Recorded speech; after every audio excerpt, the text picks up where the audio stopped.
এবার হলো কর্মধারয় সমাস। কর্মধারয় সমাসকে আমরা কী ভাগে ভেঙেছি না, সাধারণ কর্মধারয় সমাস, মধ্যপদলোপী কর্মধারয় সমাস, রূপক কর্মধারয় সমাস, উপমিত কর্মধারয় সমাস আর উপমান কর্মধারয় সমাস।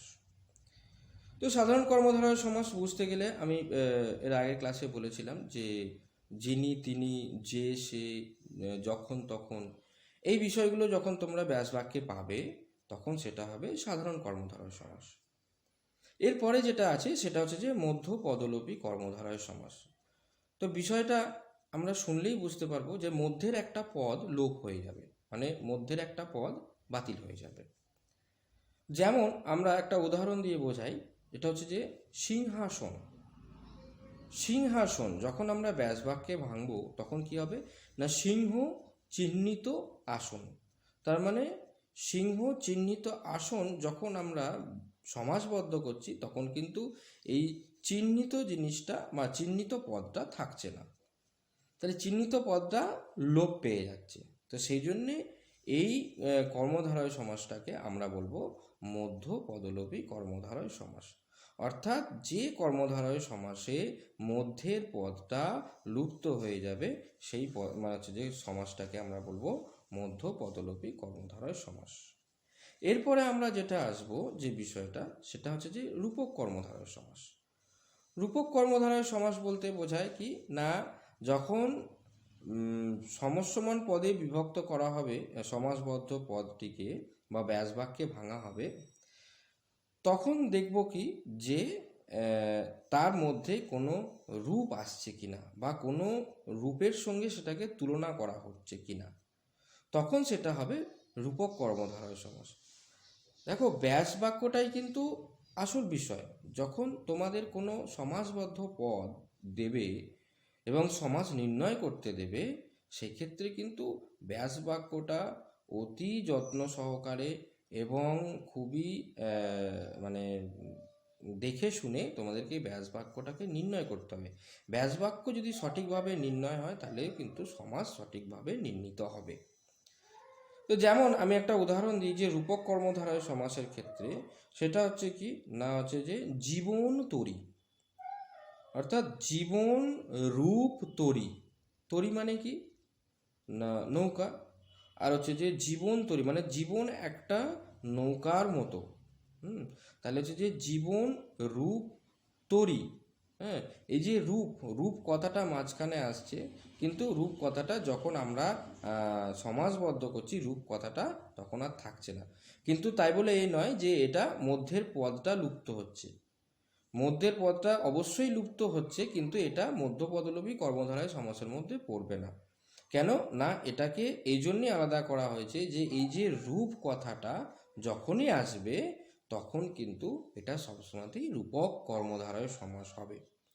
যেমন মন মাঝি, মন রূপ মাঝি, এক্ষেত্রে কিন্তু রূপ কথাটা আছে কিন্তু রূপ কথাটা লুপ্ত হচ্ছে, কিন্তু এটা মধ্য পদলোপী কর্মধারয় সমাস নয়।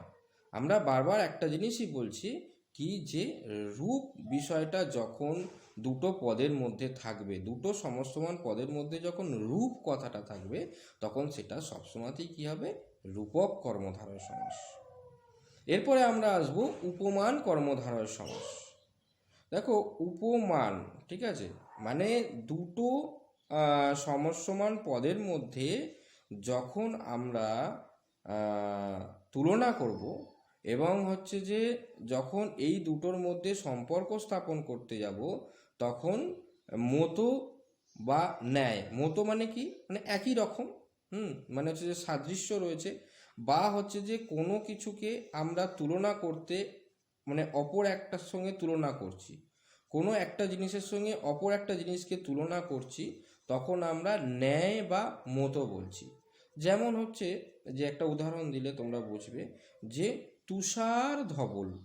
ধবল মানে কি সাদা, আর তুষার হচ্ছে কি না বরফ, তাহলে বরফ সাদা বা তুষার ধবল, তাহলে তুষারের ন্যায় ধবল।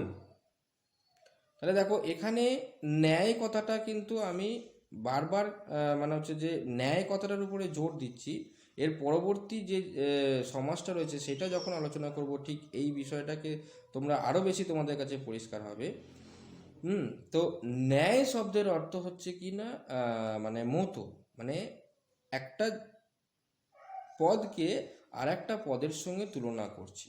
হ্যাঁ, সমাসের যে দুটো পদ আছে, হ্যাঁ, সেই যখন সমাস ব্যাসবাক্যে ভাঙছি আমরা, এখানে দুটো যে পদ রয়েছে এই দুটো পদের মধ্যে দুটো পদকে একে অপরের সঙ্গে তুলনা করার জন্য আমরা ন্যায় কথাটা ব্যবহার করছি। হ্যাঁ, তাহলে উদাহরণ কি দিলাম না, তুষার ধবল, তা তুষারের ন্যায় ধবল, ন্যায়টা কোথায় থাকছে, মাঝখানে থাকছে, দুটো পদের মধ্যিখানে থাকছে ন্যায় কথাটা বা মতো, বা আমরা এটাও বলতে পারি তুষারের মতো ধবল। হ্যাঁ, বা মানে হচ্ছে যে তুষারের মতো সাদা, বা হচ্ছে যে বরফের মতো সাদা। হ্যাঁ, তো এটাকে আমরা বলি যে উপমান কর্মধারয় সমাস, অর্থাৎ ন্যায়টা মধ্যিখানে যখন থাকছে, দুটো পদের মাঝখানে যখন ন্যায়টা বা মতোটা থাকছে, তখন হচ্ছে কি না উপমান কর্মধারয় সমাস। আর উপমিত কর্মধারয় সমাসের ক্ষেত্রে ন্যায় বা মতোটা শেষে চলে যাবে। যেমন আমরা বলছি কি না, মুখ চন্দ্র। হ্যাঁ, তাহলে মুখ চন্দ্রের মতো, তাই তো, মুখ চন্দ্রের মতো। হ্যাঁ, মানে মুখটা চাঁদের মতো। তাহলে দেখো শেষে কিন্তু মতো বা ন্যায়টা চলে গেল, বা মুখ চন্দ্রের ন্যায়। হ্যাঁ, তাহলে যখন উপমিত কর্মধারায় এবং উপমান কর্মধারায় নির্ণয় আমরা যখন করব, তখন হচ্ছে যে উপমান কর্মধারয় ক্ষেত্রে, উপমান কর্মধারয় সমাসের ক্ষেত্রে আমরা ন্যায়টা কোথায় পাবো না, দুটো পদের মাঝখানে পাবো। আর উপমিত কর্মধারয়ের ক্ষেত্রে ন্যায় বা মতোটা আমরা দুটো পদের শেষে পাবো। ঠিক আছে, এরপরে আমরা আসবো দ্বিগু সমাস। দেখো দ্বিগু সমাসের একটাই নিয়ম আমরা হচ্ছে যে জানবো, যেটা হচ্ছে কি না, সমাহার বোঝাবে, মানে অনেকগুলো রয়েছে, মানে অনেক কিছুর সমাবেশ। হ্যাঁ, তো তখন আমরা হচ্ছে যে সেগুলোকে দ্বিগু সমাস বলবো। যেমন আমরা যদি বলি যে দশানন। হ্যাঁ, আনন মানে কি, মুখ, মানে 10টা আনন, তাই তো। তাহলে এটাকে আমরা দুটো ভাগে মানে দুটো ক্ষেত্রেই সমাসটা নির্ণয় করতে পারি। যেমন হচ্ছে যে 10 আনন যার। হ্যাঁ, 10 আনন যার, সেটা আমরা যখন আমরা করব তখন সেটা হয়ে যাবে তৎপুরুষ সমাস। আবার এটাকে যদি আমরা করি যে 10 আননের সমাহার, তখন কি হবে, দ্বিগু সমাস। তাহলে আমরা ব্যাসবাক্যটা যেভাবে ভাঙবো সেভাবেই কিন্তু তার সমাসটা নির্ণীত হবে। হ্যাঁ, তো হচ্ছে যে সেজন্যে আমাদেরকে সবসময়তেই যখন হচ্ছে প্রশ্ন দেয় ব্যাসবাক্য সহ সমাস লেখো বলে, অর্থাৎ ব্যাসবাক্যটা তুমি যেভাবে দাঁড় করাবে, যে যুক্তিতে দাঁড় করাবে, সেই যুক্তিতেই কিন্তু তোমার সমাসটা নির্ণীত হবে। তাহলে এখানে কি বললাম না, এই যে দশানন, দশানন মানে হচ্ছে যে দু রকমের ব্যাসবাক্যে আমরা ভাঙতে পারি দশাননকে। এক হচ্ছে 10 আননের সমাহার, তখন সেটা তৎপুরুষ সমাস হয়ে যাবে। আবার যদি বলি 10 আননের সমাহার যখন বলবো তখন সেটা দ্বিগু সমাস হয়ে যাবে।